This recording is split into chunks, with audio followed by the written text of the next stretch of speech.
Rumaragas ang pagpapala po sa ating lahat. Para sa ating pangaraw-araw na talata, tayo ngayon ay nasa Exodus Kapitulo 1, versikulo 1 hanggang versikulo 7.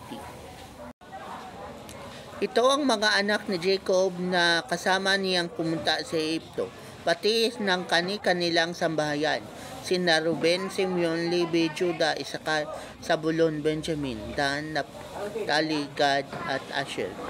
Sila'y 70 lahat. Si Jose ay malao ng nasa Ehipto at namatay si Jose, ang kanyang mga kapatid at ang kanilang salilay. Ngunit mabilis na ang pagdami ng mga Israelita, kaya't sila ay naging makapangyari at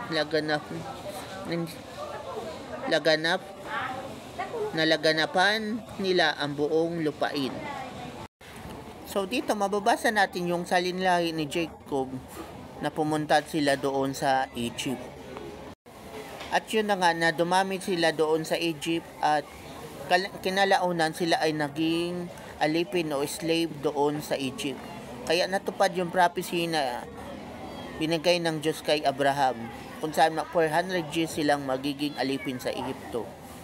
Ngunit nung mga panahong yaon, syempre, ginamit ni Lord si Moises para pamunuan ng Israel.